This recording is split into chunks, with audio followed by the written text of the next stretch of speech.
Well, the committee will have its first sitting on the 17th of this month, and that's the words from committee chairperson Molapi Lekganyane. To further unpack on this, let's now welcome Mr. Chad Thomas from the IRS Forensic Investigations. Chad, it's a great pleasure having you with us, sir. So let's start here. I mean, the murder of insolvency lawyer Mr. Bawa van Niekerk in his office yesterday morning, another stark reminder of risks that are faced by those who challenge corruption as well as organized crime. This also, Chad, in the scramble to set up an inquiry on allegations of judicial misconduct as well as interference with a person being shot right outside court before even testifying yesterday. I mean, we can go on and on. We're just saying off air. What is currently going on, Chad? Alicia, hi, and good afternoon to the viewers. We in the midst of a storm at the moment. You and I said off air that our media cycle in terms of the stories coming out in South Africa is almost as fast as that of the United States. And it's concerning, especially when we look at what in our media cycle is being reported on. When we're talking about the assassinations in broad daylight of insolvency practitioners, it's a frightening situation, especially for people that work in the space of investigations and other legal type investigations. One must remember this isn't the first insolvency practitioner to be assassinated in cold blood. We also had Thomas and Kluti Murray, the father and son team, that were assassinated on the November 1 highway just near Midrand. And that's some 2 odd years ago. No arrests have been made there either.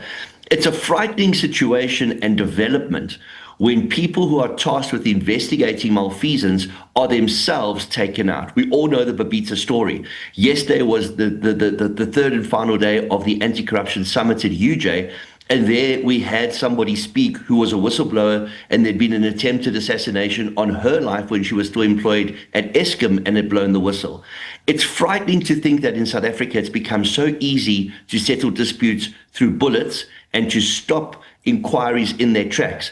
And the one thing that comes out of the Bawa van Niekerk assassination that is pretty frightening and shows just how effective these assassinations are is that one of the business rescue practitioners immediately resigned following the assassination because they don't want to be next. You know, Chad, let's further unpack this in the context now of this judicial inquiry that we are currently in the middle of. When it comes to witnesses, you've just mentioned this very important point that whistleblowers are basically either being killed or being, attacked. So let's talk about the issue around the witnesses that will be unfortunately subpoenaed, not just voluntarily having to appear before both the ad hoc as well as the Madlanga commissions. I mean, what happens to them when they see news like this in the news? It strikes fear, but there are those amongst us that are brave enough to stand up. One must remember that we're coming to the anniversary of Marumo Penya's assassination. Yes. He was assassinated a few years ago for speaking out against corruption within the Department of Home Affairs.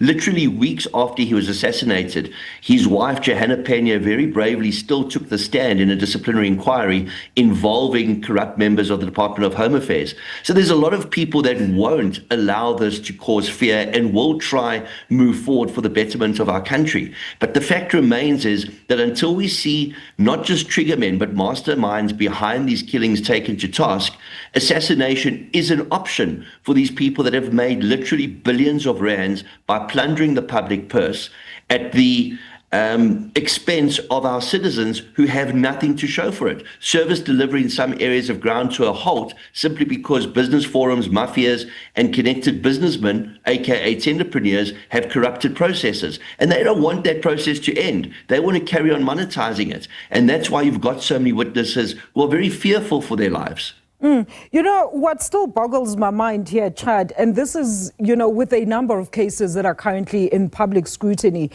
it still boggles me how hitmen are actually the ones that are captured and are serving their sentences. But how do we not, as a country, have forcing measures to force these perpetrators to actually, bring out who the order came from, bring out the mastermind? Why can these hitmen not be compelled to tell us about their mastermind?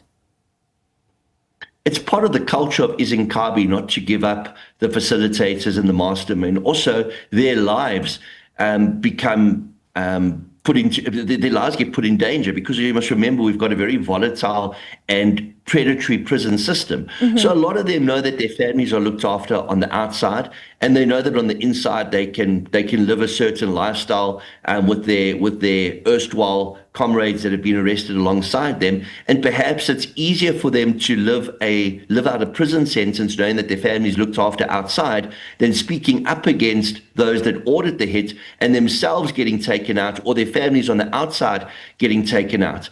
But we have seen developments. This unit that should have been disbanded have made arrests. One looks at Katie Molefe, one looks at Vusi Matlala, and one starts seeing that finally people that are allegedly the facilitators and masterminds are being taken to task.